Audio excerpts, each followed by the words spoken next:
Hello everyone, my name is Pure and welcome to the video. I realise this is probably a little bit preemptive in terms of this video is all going to be about Hazard Zone, and I haven't actually released anything yet that is about the beta or about this channel itself, but given that we've just had the trailer for the Hazard Zone gameplay dropped by Dyson EA, which will be playing in the background of all of this, I've just thought it might be worthwhile bringing this out now to give a little bit more information about what the game mode is going to involve, and also what my initial thoughts are, at least, on the game mode. So the gameplay trailer itself didn't seem to give that much away in terms of what Hazard Zone is. I mean, it's only just over a minute long, and there's only a small amount of gameplay that's in the overall trailer, but there is a separate page on the main Battlefield 2042 website, which I'll provide a link for in the description below, which gives us a little bit more about Hazard Zone, and I know some other YouTubers have a little bit more background information for where they've been brought in to see more of the actual game in-house. I'm just small time first setting up, so I don't have any of that. So I'll be going off a bit of what they've said, but also mainly we'll be going through what's on the website. So apologies if some of this is kind of just reading off the page, but I'll put the text up for you guys as well, so you can have a look. And without further ado, let's get into it. So firstly, Hazard Zone as an overall is a similar concept to the sort of survival extraction games that we've seen before. Personally, I've not played any of them, but ones like Escape from Tarkov, Hunt Showdown, those kind of games where you go in potentially with nothing, you're fighting against other people as well as AI, and then are looking to extract, and the setting that DICE gives here behind the world of 2042 is that we're going in to extract these data drives, and that satellites are now falling out of orbit, and you'll have a certain degree of some satellites that have already fallen out of orbit at the start of a round, and then there'll be some that are actually dropping down during a round as well at certain time zones. So the concept is similar in that regard, and then you will be going in as a squad of 4, so same size as what you've got in the main BF2042 squad size for All Out War. You'll be picking your team and going in, getting the drives, and then having to extract. So they then go on to explain what the game mode is going to involve a little bit more, in terms of that they're looking for a more sort of strategic side of things, that you're starting with a bit of a briefing about where you'll be having the sort of pre-dropped satellites, and at that stage you will also then be able to sort of load up your squad with picking your weapons, picking your attachments. Here you'll be able to also utilize specialists, which is an interesting point, and I'll come back to that, at least potentially here, or if not in a future video, as to my thoughts on that. But you'll be utilizing a sort of a separate currency system, which they're calling Dark Market Credits, DMC, and you get the DMC credits by earning them from previous rounds where you've gone in and managed to extract with the data masses from the satellites.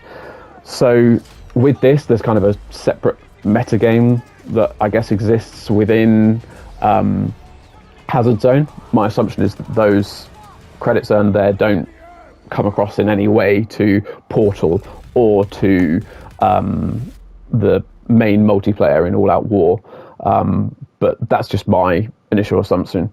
And then you'll be using those, as I say, for those attachments, upgrades, and potentially towards your specialists, but also they will have these 15 tactical upgrades that they give some examples of here, those being one of them being an extra throwable, insider information, loadout insurance, negotiated bounty, so you can earn more credits from taking out opposing players, and also AI, which will be in this mode, and a quick draw holster. So you can see the perks for those. I expect that there'll be, well, there's more than these at launch. There'll be 15, and that's something else that they can flesh out as the game evolves and play with and potentially balance to hopefully keep things fresh.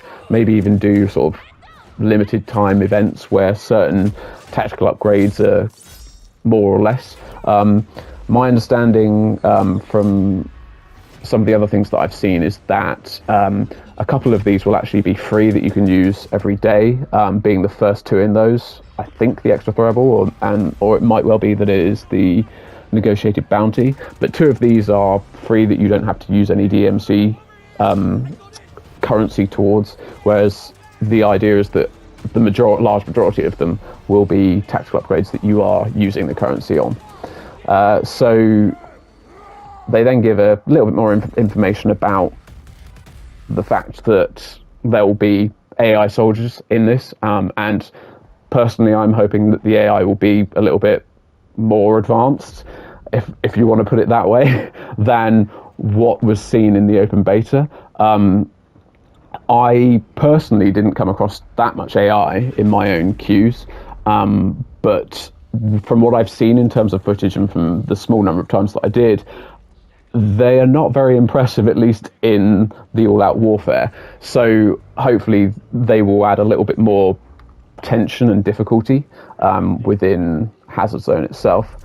So they then go on to this section here about retrieving, and it also talks about that there will be the call-in system again within the Hazard Zone, and 3 different types at least launch that we will see for call-ins. So calling in the little ranger robotic doggo to come and help you out, calling in a LAT V4 recon, which I'm not entirely sure that is personally myself, but I'm assuming that is the Jeep Rover to help you get around the map faster. So I should say maps faster. So, and also a redeploy uplink, which sounds to be the most powerful in this regard, because within Hazard Zone you're only going to have your one life. So because of you only having your one life and it being quite a sort of high risk situation, you'll have this. If you have something that enables you to redeploy, I imagine that will probably be the most contested and useful call-in, more than likely, out of all of those. They then go on to talk about how the extraction is going to work. So as I said earlier, there's going to be 2 different extraction windows, which technically means that, well, at least as my understanding, I believe the extractions is only for one particular squad. So you will only have 2 squads that are able to extract. This may well not be the case, but this was my initial reading of it. So you'll have one window earlier on in the round, and then you'll have a window quite close to the end of a round, which will mean that you can either choose between extracting early, if you feel like you've got enough in terms of the data masses, or staying on later with potentially more of a risk to get more as more satellites are dropping to then extract later. And they then go on to talk a little bit more about DMC and how there's going to be a separate progression system tied with DMC, and gaining more XP that will then go towards the battle pass system that we're expecting to see within BF2042. They then also describe this concept of what they're calling a hot streak, and it applies specifically to your specialist that you're taking into the rounds of Hazard Zone.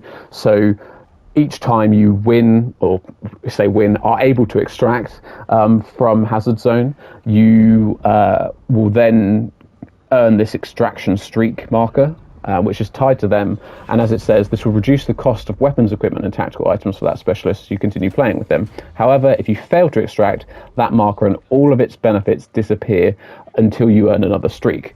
So I find this quite an interesting concept. It does mean that there's a little bit more of a tie in terms of yourself and potentially with the specialist you're going in with and choosing, which is quite interesting. But also,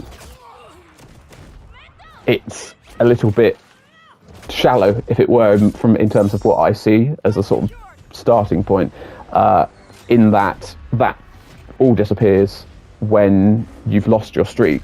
I believe that makes sense and is right in terms of the cost of weapons and equipment and things you're taking in, but I'm kind of hoping that there's more of a progression than just this within the hazard zone mode, because if the DMC is, and the currency within this, the meta game of it is that you're using those to buy attachments and weapons and to kit things out, and you're using that in combination with the streak to sort of load up before you go into the round. I kind of don't see an end game in that, personally, at the moment. I mean, there is the overall fun of being able to go in and you're being more loaded out and enjoying it, but there's no extra level of that, like I believe there is in Tarkov and in other games. So it would be good to see that you're able to earn things like, let's say, cosmetics that apply to the specialists and guns that you can take then into All Out War in the main multiplayer and into Portal, or let's say that you have your own sort of base, or even if it's like a sort of practice range that you're able to invite other players to, and then you can use your currency to buy things like weapons for there and for vehicles that you can then use as sort of a test range, and have things like decorations to sort of build your own base. That would make things more interesting, and hopefully give it a bit more of a tie-in to the rest of the game, because like I said, at the moment everything's sort of sitting a little bit separately is the way I see it. You've got main multiplayer, you've got Hazard Zone, and you've got Portal. So it would be useful to have things like that to just bring people coming back to Hazard Zone. Personally, I'm quite intrigued to try it out, and I know we've not got long to wait until BF2042 releases, but I mean, I have some hopes for Hazard Zone, and I have hopes for BF2042 in general, but they're dampened by, I would say, what appears to be a bit of a spreading of the focus of Battlefield in BF2042. So I like that they are experimenting, but I'm hoping that it's not meaning that the developers are too spread out. And I mean, that's already kind of been implied by the 1 month delay that's already happened for the game. That shows that they are behind where they want to be. And we've seen this recently in the last year or so, in terms of, well, longer than that, but especially in the last year, with games that are being delayed and brought out in a position where really they shouldn't be. So Cyberpunk 2077 being a prime example. But I hope that doesn't happen for Battlefield. I mean, it's happened in the past for Battlefield games. BF4 was released not overly complete and unplayable in a lot of ways because of its netcode, but now is an amazing game. And though that might be what happens for BF 2042, I would prefer, and much prefer, for games to be released in a good, solid, playable state, and then for them to just be progressed on from there. Not it's broken, doesn't really work, but if you stick with us, then we're going to make it into a great game. So that's my main reservation with Hazard Zone, and, well, main reservation with Battlefield at the moment as we see it. But generally, I'm quite hyped for it, and hopefully I can get into some more details about that and my own thoughts on the beta itself in the future. But that's everything here in terms of Hazard Zone. If you like the video, then if you could drop it a like, that'd be great. If you dislike, give it a dislike. If you give me some comments, constructive is always better, at least what I prefer. Otherwise, if you could subscribe and hit that bell icon, I'd really appreciate it. And hopefully we can do some more videos in the future. Thanks, everyone. See ya.